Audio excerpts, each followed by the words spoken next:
The topper series लाने वाले हैं। तो इसमें हमारे हालिया में जो रिजल्ट आया है 67 बीपीएससी में, उसमें रैंक 5 डीवाईएसपी ऋषभ आनंद है। तो ये आपके सामने है। मैं इनसे बिना देरी के जो क्वेश्चन आपके मन में आएगा वो भी आप हमारे कमेंट सेक्शन में पूछ सकते हैं। तो चलिए पहले हम इनसे सामान्य परिचय पूछ सकते हैं। तो ऋषभ आनंद जी, आप अपना एक सामान्य परिचय दे दीजिए कि कैसे आप इस सेक्टर में जुड़े, इस जॉनर में जुड़े, क्योंकि एग्जामिनेशन तो बहुत सारे थे, जैसे एसएससी हो गया, आपका प्राइवेट जॉब हो गया, लेकिन आप पर्टिकुलरली इसमें क्यों जुड़े? तो एक आप अपना सामान्य परिचय के बाद आप इसको स्टार्ट कर सकते हैं। तो पोडियम आपका है। जुड़ने का जो अगर आप देखें तो जुड़ने का जो मेन था वो मोटिवेशन मुझे संदीप से ही मिला था। संदीप जो कि रांची के ही रहने वाले हैं, क्योंकि वो मेरे हॉस्टल में थे और मेरे रूममेट भी थे वहाँ पे, तो उनसे उनसे मोटिवेट होके मैंने सिविल सर्विस की तैयारी शुरू की थी। तो कॉलेज के दिनों में उनके साथ मैं कुछ डिस्कशन किया करता था और फिर वहां से ही थोड़ा थोड़ा मेरा रुझान पब्लिक सर्विस की तरफ बढ़ता गया।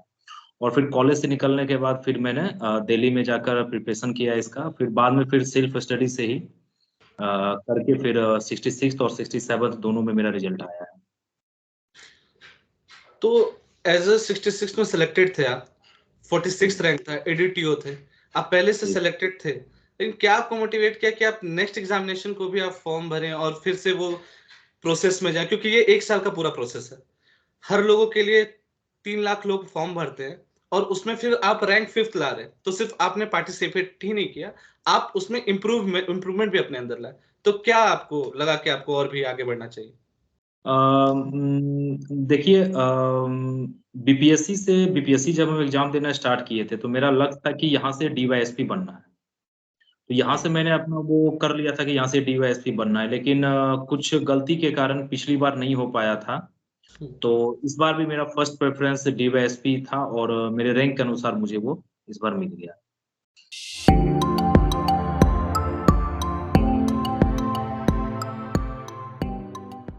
तो अगर देखा जाए तो आपके हिसाब से एक जो नॉर्मल एस्पिरेंट होते हैं, ठीक है, एक नॉर्मल एस्पिरेंट हो गए और एक सिलेक्टेड स्टूडेंट हो गए, इन दोनों के बीच में डिफरेंस क्या होता है? डिफरेंस है क्या कि कुछ जैसे कि एग्जाम जो है वहाँ पे ठीक है, आपने जैसा बताया कि 3 लाख है, 4 लाख है, यहाँ तक कि अगर आप 67th का देखें तो इसमें प्रीलिम्स में 6 लाख के आसपास अपीयर हुए थे स्टूडेंट लोग, 6 लाख के आसपास एग्जाम देने आए थे। तो होता क्या है कि जो उसमें तैयारी करने वाला है, तो जो फुल्ली डिवोटेड होते हैं कि उनको तैयारी करना और एक सीट ले जाना है इस बार, वो बहुत कम होते हैं। तो कंपटीशन उनमें से रहता है। तो वहां पे आपको अपना बेस्ट देना है, आपको प्रिपरेशन इस तरह से करना है कि आप दूसरे से कैसे अपने आप को अलग रख सके। दूसरे से अलग रखने का मतलब है कि आप जब आंसर राइटिंग कर रहे हैं, आप जब तैयारी जो प्रोसेस है उसमें जब लगे हुए हैं, तो कैसे आप उसमें निखार लाते हैं दिन बाय दिन। हर दूसरे दिन, तीसरे दिन आप कैसे उसमें और अच्छा कंटेंट ला रहे हैं लिखने में, कैसे और आप अच्छा लिख रहे हैं, आपका स्ट्रेटेजी कैसा बन रहा है, आप कैसे समय के साथ कर रहे हैं। क्योंकि आपने बताया जैसे कि लंबा प्रोसेस है, हाँ लंबा प्रोसेस है, तो बीच में बहुत प्रॉब्लम भी आती है, जैसे कि स्ट्रेस से भी गुजरना होता है, जैसे कि कुछ हेल्थ प्रॉब्लम भी आता है, हेल्थ इशू भी आने लगता है। तो कैसे सबको टैकल करते हुए भी अपने मार्ग से नहीं भटकना है। तो ये स्ट्रेटेजी, ये भी एक स्ट्रेटेजी का ये ऐसा नहीं हो कि हम ठीक ठाक तैयारी कर रहे हैं, कुछ ऐसा मेरे साथ घटना हो जाए, कुछ ऐसा हो जाए फिर हम वहां से हट जाए।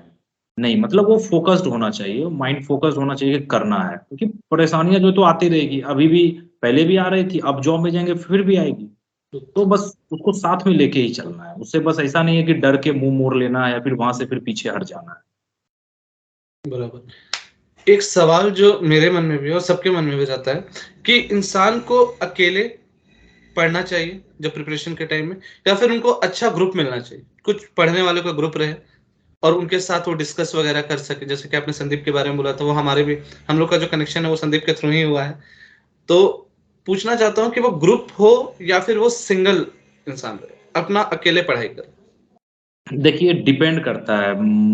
हम बहुत को देखे हैं जो ग्रुप में पढ़ना पसंद करते हैं, उनको ग्रुप में पढ़ने का अपना फायदा है, बशर्ते कि आपको अच्छा लगता है कि नहीं। अगर आपको अच्छा लग रहा है तो फिर आप ग्रुप में स्टडी करिए। आप वैसे 3, 4, 5 भी वैसे स्टूडेंट को ले सकते हैं जो उनको ग्रुप में अच्छा लगता हो, जैसे कोई भी चीज़ पे डिस्कशन करना। इसका होता है ये है कि आप डिस्कशन करते हैं तो वो याद रहता है। या फिर मान लीजिए आपको ठीक है, आपको आ रहा है, कोई टॉपिक है जो कि आपको आ रहा है, लेकिन हो सकता है वही टॉपिक पे जो आपके ग्रुप में है, उनको और अच्छा आता होगा, तो आप उनसे सीख सकते हैं। और किन्हीं को कुछ नहीं आ रहा तो आप बता सकते हैं।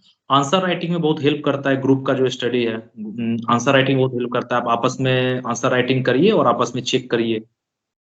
तो एक इवैल्यूएशन अच्छा होता है वहाँ पे कि आप इंटरव्यू के टाइम में भी ग्रुप बहुत अच्छा काम करता है। इंटरव्यू के टाइम आप वही ग्रुप के सामने वही 4 को आप बोर्ड मेंबर मान के अपने आप को एक कैंडिडेट मान के आप उन्हीं के साथ इंटरव्यू करिए। तो ये मॉक टाइप का हो जाता है। तो मुझे लगता है ग्रुप सही है। लेकिन बहुत ऐसे भी होते हैं जिनको अकेले में पढ़ना ठीक लगता है। मतलब जो काम कर रहे हैं वो अकेले में कर रहे हैं। तो उनका अपना चॉइस है, वो अकेले में भी कर सकते हैं। वहाँ कोई ऐसा नहीं है कि उसका कोई लॉस है या उसका कोई एक्स्ट्रा गेन हो जाता है उससे, कुछ नहीं है। ग्रुप में पढ़ रहे हैं तब भी सही है, अकेले पढ़ रहे हैं तब भी सही है, वो अपना-अपना चॉइस पे है। तो आपने कौन सा किया था, ग्रुप चूज किया था कि लोन वुल्फ चूज किया था? अ, मेरा तो कभी ग्रुप नहीं था क्योंकि हम दिल्ली में रहते थे, तो वहाँ पे भी एक लड़का था मेरे साथ, राजस्थान के थे वो। तो उनके साथ हम कभी-कभी डिस्कशन किया करते थे। लेकिन वो ग्रुप स्टडी टाइप का नहीं था, वो बस था कि हम लोग पढ़ते थे तो थोड़ा बहुत डिस्कशन करते थे। उससे पहले जब हम कॉलेज में थे तो थोड़ा बहुत संदीप से भी डिस्कशन होता था। हम्म। और उसके बाद फिर जब हम घर चले आए दिल्ली के बाद, तब तो फिर ग्रुप स्टडी मतलब वैसा कुछ रह नहीं गया। हम अकेले ही खुद ही प्रिपरेशन करते थे। हम्म।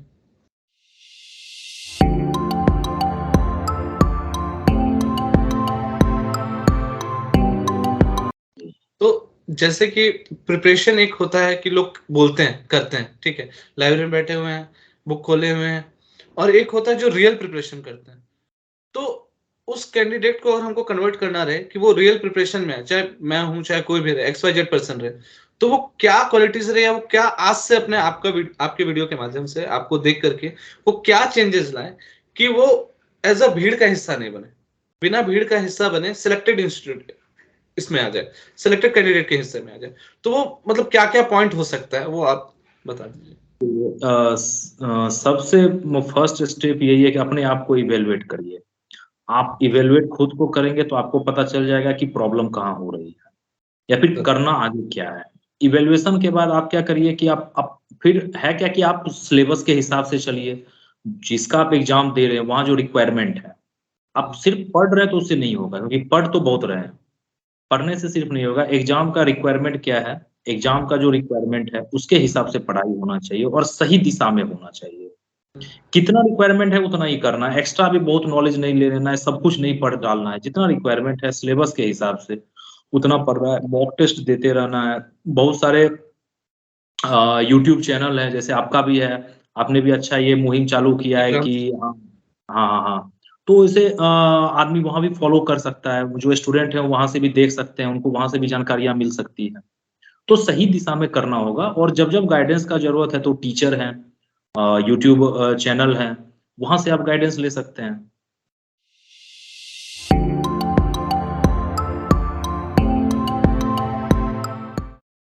तो एक मतलब कैंडिडेट में और स्टूडेंट में एक मतलब नॉर्मली बोला जाता है, उनके अंदर एक ये रहता है कि हमें क्वालिटी एजुकेशन नहीं मिल पा रहा है। तो क्या सिर्फ सिर्फ ये अगर हम देखा जाए तो ये सिर्फ स्टूडेंट पे डिपेंड करता है, या फिर इंस्टीट्यूशन पे भी डिपेंड करता है, या फिर दोनों का अगर बोले ब्लेंड में डिपेंड करता है? क्योंकि अगर हम सिर्फ इंस्टीट्यूशन के माध्यम पे रहे, उन पे भरोसा रखे कि यही इन्हीं से रिजल्ट आएगा, तो एक सिंगल एफर्ट से नहीं हो सकता है। दोनों तरफ से तो एफर्ट होना चाहिए। जी, जी, बिल्कुल, दोनों तरफ से ही एफर्ट होना चाहिए। जैसे कि ठीक है, कोचिंग का काम है कि आपको सही रास्ता दिखाना, और जो इनिशियल पढ़ाई है, उसमें वो मदद करता है। तो आपको अगर लग रहा है कि कोचिंग की ज़रूरत है, तो आप ले सकते हैं। कोचिंग लीजिए, वहाँ पे अच्छे से पढ़िए। और हाँ, जो आपने बोला कि हाँ, बहुत सारे कोचिंग हैं कि बस ठीक है, चल रहे हैं, चला रहे हैं। ऐसे भी बहुत सारे हैं जो कि बस चला रहे हैं। तो ठीक है ना, ये वही तो हम बोले कि अपने आप को इवैल्यूएट करिए, आपको क्या चीज़ का प्रॉब्लम है? आप कहाँ पे फँस रहे हैं? आपको कहाँ पे प्रॉब्लम हो रही है? और फिर वहाँ पे आप काम करिए। उस जगह पे जब आप काम करिएगा, उस पॉइंट पे जो आपका पॉइंट वीक है, तो आपको खुद ब खुद समझ आएगा कि हमको क्या ज़रूरत है। कोचिंग की ज़रूरत है, कोई टीचर की जरूरत है, या फिर यूट्यूब से मेरा काम बन जाएगा, ऐसे नॉर्मल जो यूट्यूब पे वीडियो इतने सारे वहां से काम बन जाएगा, वो खुद के सोल्यूशन के बाद ही आएगा।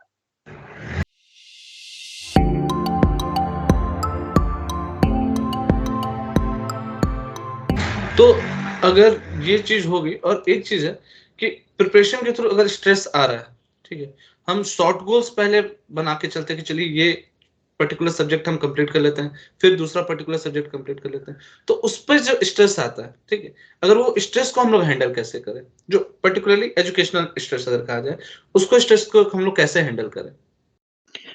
देखिए, इसमें 2 तरीके से करना होगा। एक तो है कि आपको, जैसा आपने बोला था कि लंबा प्रोसेस है ये, क्योंकि अगर आपको एक बार में सफलता नहीं मिलती है, फिर आपको 2 साल, 3 साल इतना भी टाइम लग जाता है। तो उसके लिए ज़रूरी है कि आप फिज़िकली और मेंटली दोनों फिट रहें, और फिट रहने का एक आसान तरीका है कि आप खाना अच्छा खाएँ और रेगुलर एक्सरसाइज करें। मेडिटेशन करें, रेगुलर एक्सरसाइज करें, और दूसरी है कि आप, और होता क्या है कि हाँ, स्ट्रेस जो है वो आता है। आप पढ़ाई कर रहे हैं, हो सके कुछ एग्ज़ाम में आपको सफलता नहीं मिली हो, तो स्ट्रेस वो आना ही है। उसको हैंडल करने का है कि आप जो अभी पढ़ रहे हैं, जो अभी आप पढ़ रहे हैं, वो कल पे नहीं छोड़ें। उसको आज खत्म करना है तो आज हम पढ़ लें। जैसे कोई टॉपिक हम पढ़ रहे हैं, अगर उसमें हमको नहीं समझ में आ रहा है, तो ठीक है, कल पढ़ लेंगे, परसों पढ़ लेंगे, तो वो ही स्ट्रेस डालता है। अभी नहीं समझ में आ रहा है, तो हम उसको अभी करेंगे, कहीं से करेंगे, लेकिन उसको अभी हम कंप्लीट कर देंगे। थोड़ा ही पढ़ेंगे, अच्छे से पढ़ेंगे, समझ के पढ़ेंगे, और रेगुलर एक्सरसाइज करेंगे, अच्छा खाना खाएँगे, तो उससे क्या होता है कि ठीक है, मेंटली थोड़ा हो जाता है एग्ज़ाम में, हम मान सकते हैं। लेकिन वो ये सब करने से धीरे-धीरे वो चला जाता है। और जब आप सही तरीके से प्रिपरेशन सब कुछ सही होगा, तो फिर सफलता भी आएगी। हाँ।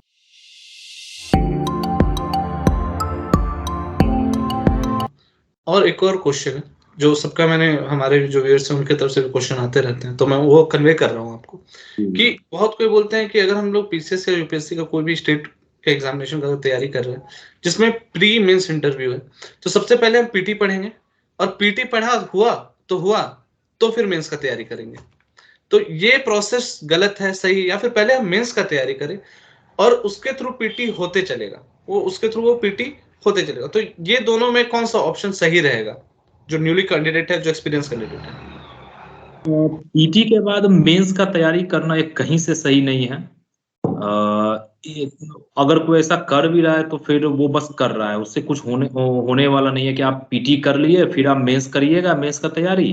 क्योंकि आप फिर पीटी का भी समय बर्बाद किए और मेंस का भी समय बर्बाद कर रहे हैं। तैयारी हमेशा मेंस का ही स्टार्ट होता है। मेंस का तैयारी प्रीलिम से 2-3 महीना पहले हो जाता है। तो आपको क्या करना, 3 महीना पहले, प्रीलिम से 3 महीना पहले तक मेंस का हर चीज़ कर लेना है। वो चाहे नोट्स बनाना हो या कुछ भी करना हो। उसके बाद आपको 3 महीना या 2 महीने जो पूरा है फुल्ली डेडिकेटेड प्रीलिम्स के लिए देना है। क्योंकि तैयारी जो है मेंस का अगर कोई कर रहा है, तो प्रीलिम्स का भी हो ही रहा है, लेकिन फुल्ली जो होता है वो लास्ट के एग्ज़ाम के 2 या 3 महीना पहले करना है। फिर जब एक बार प्रीलिम्स आ जाता है, प्रीलिम्स का रिजल्ट आ गया, हो गया, तो आप फिर मेंस के लिए जाइए। मेंस का जो आप नोट्स बनाए उसको रिवीजन करिए। वहाँ से आप मॉक टेस्ट दीजिए, वहाँ पे व्यूअर्स, अभी थोड़ा देर के लिए रुक गया वीडियो। तो जैसा कि मैं बोल रहा था कि आप लोग को, हाँ, आ गए, बैक आ गए। हाँ, बोलिए। हाँ, तो मेंस और प्रीलिम्स के बीच में सिर्फ मॉक टेस्ट देना है, और फिर जो कुछ करंट उस समय ऐड हो रहा है, फिर कुछ पॉइंट ऐसा ऐड हो रहा है, तो हम ऐड कर सकते हैं। इन प्रीलिम्स के बाद मेंस पढ़ना कहीं से डिसीजन सही नहीं होगा। तो आपको प्रीलिम्स से 2 या 3 महीने पहले ही कर लेना है। मेंस का फुल्ली तैयारी हो जाना चाहिए, नोट्स भी आपके पास रहना चाहिए। श्योर, क्योंकि श्योर। प्रीलिम्स के बाद कुछ बार हम देखे हैं कि 80 दिन का टाइम मिलता है, कभी 90 दिन का टाइम मिलता है, या 80 दिन से कम भी मिलता है। तो उतने कम टाइम में और सबों से कॉम्पिटिशन, जो पहले से तैयारी कर रहे हैं, जिनका पहले से नोट्स हो चुका है, फिर थोड़ा मुश्किल हो जाता है वहाँ। ये तो मैंने भी झेला है इस चीज़ को, कि जो पीटी अगर पढ़ने का सोचता है और सोचता है कि बाद में ही अगर हम मेंस अगर क्रैक कर सकते हैं, तो ये बहुत ही नियर टू इम्पॉसिबल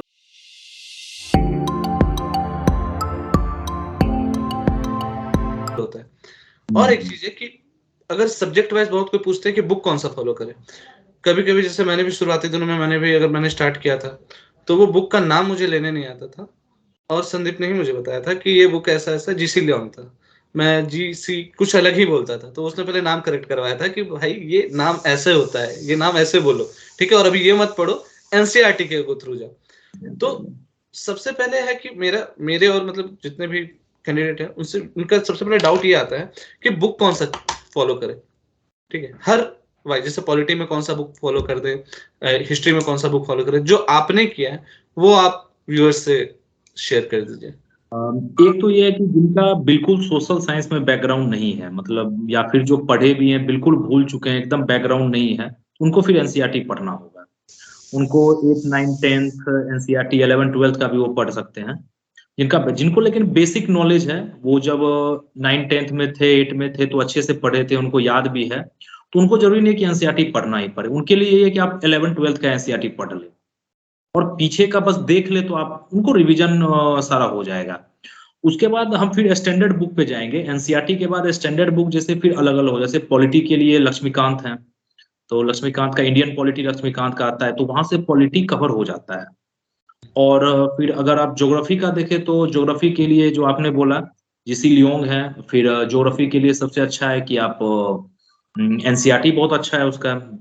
और इकोनॉमिक्स के लिए जैसे मैंने फॉलो किया था, वो मुन्नाल सर का वीडियो था, मुन्नाल सर का जो नोट्स है वो मैंने इकोनॉमिक्स के लिए किया था। हिस्ट्री के लिए जो राजीव अय्यर जी का आता है वो बुक है स्पेक्ट्रम का। हाँ हाँ, ब्रीफ मॉडर्न हिस्ट्री ऐसे करके आता है, वो बहुत सही है।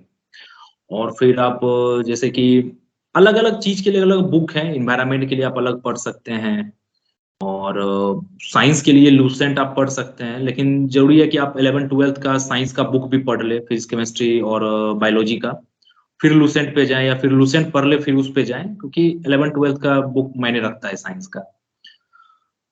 और अलग अलग करंट अफेयर्स जैसे है, करंट अफेयर्स पे तो है कि आप जो रोज पेपर पढ़ रहे हैं, पेपर पढ़ना जरूरी है। पेपर पढ़ने से कुछ करंट अफेयर्स कवर हो या ना हो वो मसला नहीं है, मसला ये है कि पेपर पढ़ना है। करंट अफेयर्स जहाँ तक कवर करना है, बहुत सारा बुकलेट है, अलग अलग कोचिंग का बुकलेट है, वहां से भी कर सकते हैं। बहुत सारे यूट्यूब चैनल हैं जहाँ से करंट अफेयर्स का अच्छा कलेक्शन मिल जाता है, मंथली या डेली वाइज पे मिलता है, लेकिन मंथली करना ज्यादा सही है। और फिर आप उसको लिख ले, अपने से भी कुछ कुछ लिख ले, जो बड़ा कुछ इवेंट हो रहा है, जो बड़ी इवेंट हो रही है, पेपर में आ रही है हमेशा, न्यूज चैनल में है बहुत सारा, उसको आप खुद से कवर कर ले, क्योंकि वहां से क्वेश्चन बनने का ज्यादा चांस रहता है, प्रीलिम्स पॉइंट ऑफ व्यू से भी और मेंस पॉइंट ऑफ व्यू से भी।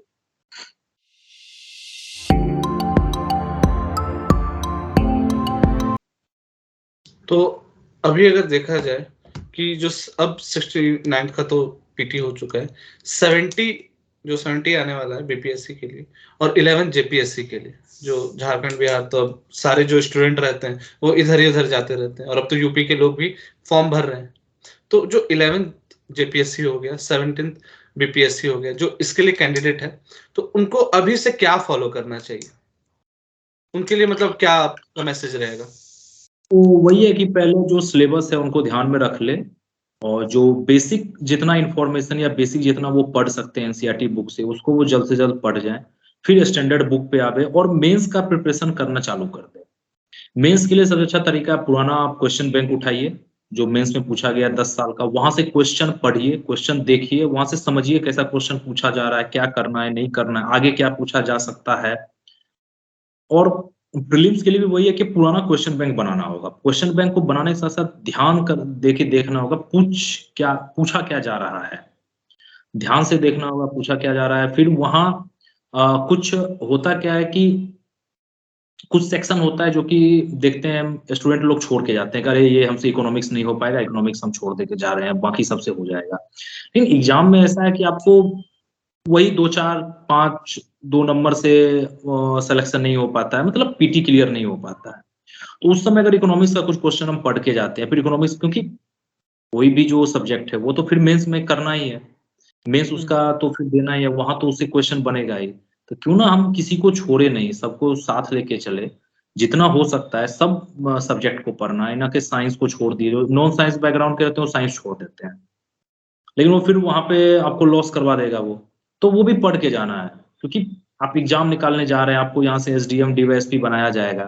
तो आपसे ये भी उम्मीद रखती है बोर्ड की भाई आप हर चीज पढ़ के आए, आपके पास ज्ञान हो, आपके पास समझ हो। तो आपको वो उतना देना पड़ता है।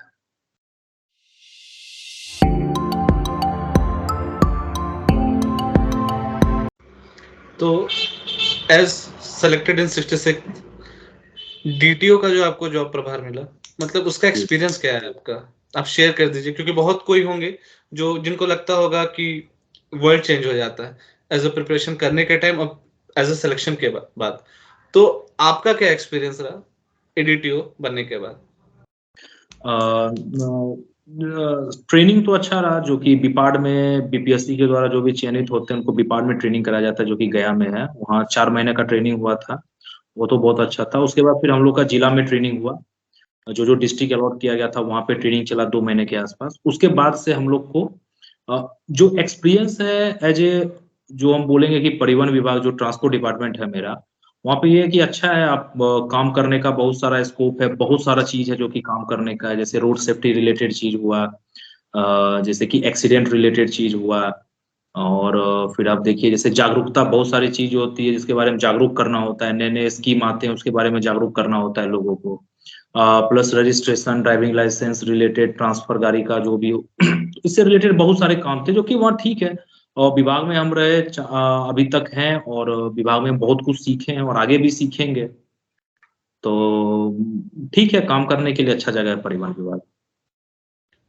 और आप चेंज अब कर रहे हैं डीवाईएसपी में, तो इसमें क्या लगता है कि मतलब क्या-क्या चैलेंजेस आ सकते हैं और क्या-क्या चैलेंजेस आपने इसमें फेस किया और क्या आपने इसने एडीटीओ में आपने क्या सीखा जो उसपे आप इम्प्लीमेंट करेंगे एज एन डीवाईएसपी?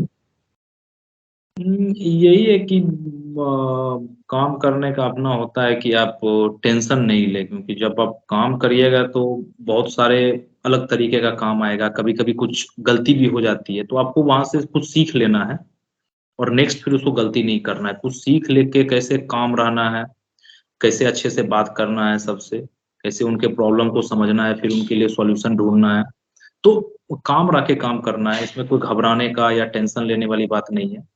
काम काम रह के आराम से सब कुछ देखना है, पहले सीखना है, फिर उसको फिर इम्प्लीमेंट करना है।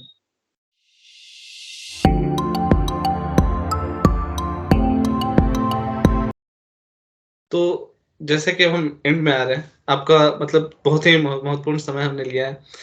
जैसे कि हमने देखा कि सर अपना पढ़ाई करते हुए, जॉब करते हुए फिर से एक जॉब निकाली। मतलब 66 में ये ट्रेनिंग कर ही रहे थे, फिर से इन्होंने जॉब निकाला। तो बहुत किसी के माइंड में रहता है ऋषभ भाई कि हम जॉब कर रहे हैं तो हमसे प्रिपरेशन नहीं हो सकता है। सबके माइंड में सबसे चलते रहता है कि जॉब के बाद प्रिपरेशन नहीं हो सकता।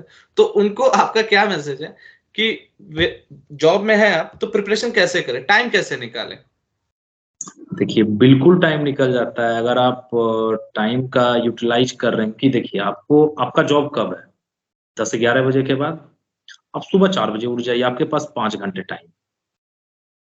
आप बराबर। जॉब को, हाँ, अभी क्या होता है कि शुरू-शुरू में जब आप जॉब करने जाइएगा तो आपको उतना वर्कलोड नहीं रहता है, तो आप ऑफ़िस में भी टाइम निकाल सकते हैं कुछ काम के लिए।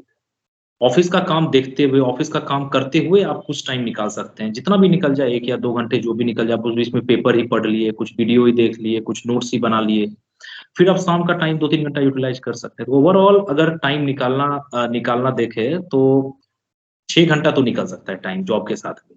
6 घंटे पर्याप्त हैं, अगर आप पहले से पढ़ रहे हैं, तो 6 घंटे पर्याप्त है कि आप आगे भी एग्ज़ाम उसके लिए कर सकते हैं। उतना सफिशिएंट होता है प्रिपरेशन के लिए। तो जैसा कि आज हमारा जो सेशन था ऋषभ भाई के साथ, हमने इसको अच्छे तरीके से जो-जो आपके क्वेश्चन थे, हमने अच्छे तरीके से कन्वे किया और हो सकता है कि आपके थ्रू बहुत लोगों को मिल जाए। तो आप इस सेशन को ज़रूर से ज़रूर शेयर करें, क्योंकि बहुत सारा डाउट आता है कैंडिडेट के बीच में, चाहे मैं रहूँ, चाहे वो कोई भी रहे, कि जॉब के रहते मैं पढ़ सकता हूँ कि नहीं पढ़ सकता हूँ, बुक सिलेक्शन क्या है, 17th या 11th जेपीएससी के लिए हम क्या दिमाग लगा सकते हैं। तो ये सारे चीज़ों का एक संपूर्ण जो क्वेश्चन आयर था, उसको मैंने एक वीडियो में करने का कोशिश किया है। ये ज़्यादा लंबा मैंने नहीं बनाया, क्योंकि हर किसी को मेन चीज़ चाहिए, ठीक है? फ्रूट सबको चाहिए। तो आप सबसे पहले एक और लास्ट में ये बात कहना चाहता हूँ कि सब अभी इनका रैंक देख रहे हैं, रैंक 5, ठीक? सब कोई रैंक 5 देख रहा है, रैंक 5 डीवाईएसपी ऋषभ आनंद। लेकिन इसके पीछे का जो मेहनत है ना, वो मैं जानता हूँ। संदीप जानता है और बहुत कोई होंगे जो साथ में रहे होंगे, वो जानते हैं कि अगर सिर्फ रैंक 5 और डीवाईएसपी देख के बच जाइए कि हाँ ये तो बन गए हैं, अब तो मतलब जिंदगी अच्छा है, लेकिन इससे पहले जो इनका मेहनत है वो भी आपको जानना पड़ेगा। क्योंकि अगर आप वो प्रोसेस के थ्रू नहीं जाइएगा और आपको लगेगा कि नहीं अब तो बन गए, अब तो बहुत सारा चीज हो जाएगा, नहीं, आपको उस प्रोसेस के थ्रू हर किसी को निकलना रहता है। जिनको लगता है कि सक्सेस वन नाइट में आ जाएगा, वो तो आने वाले से रहा, क्योंकि रोम भी एक दिन में नहीं बना था, ना ताजमहल बना। तो हर चीज को मेहनत तरीके से करना पड़ेगा, सिलसिलेवार तरीके से मेहनत से करना पड़ेगा। हमारा चैनल इसमें आपको स्वागत करता है कि आप भी अपना योगदान करें। पढ़ना चाहते हैं, हमारा फ्री ऑफ कॉस्ट चल रहा है, जो आगे जेपीएससी का हो जाए, बीपीएससी में भी हम लोग हाथ डालने वाले हैं उसमें। तो कैंडिडेट तो हैं, जो पढ़ना चाहते हैं वो जुड़िए, बहुत इंपॉर्टेंट है। और इसी के साथ हमारा इग्राम चैनल आप लाइक और सब्सक्राइब जरूर कीजिए और सर को फॉलो करते रहिए। तो ऋषभ आनंद भाई, आपका बहुत ही धन्यवाद है कि आपने अपना महत्वपूर्ण समय निकाला। मुझे पता है कि आप कहीं और अभी थे, तो उस जगह से इंपॉर्टेंट समय निकालने के लिए बहुत ही धन्यवाद। और आशा करता हूं कि आप इस चैनल से फिर से जुड़िएगा और एक लाइव सेशन आपसे जो स्ट्रेटेजिक रहता है एग्जाम से रिलेटेड 17 बीपीएससी का, आप एक बार शेयर कीजिए लोगों से, वो जो प्रॉपर होना चाहिए, जिनको पता चल जाए कि आप करना कैसे। तो इस सेशन को हम एंड करते हैं। थैंक यू ऋषभ भाई, और बहुत बहुत धन्यवाद आपका। धन्यवाद।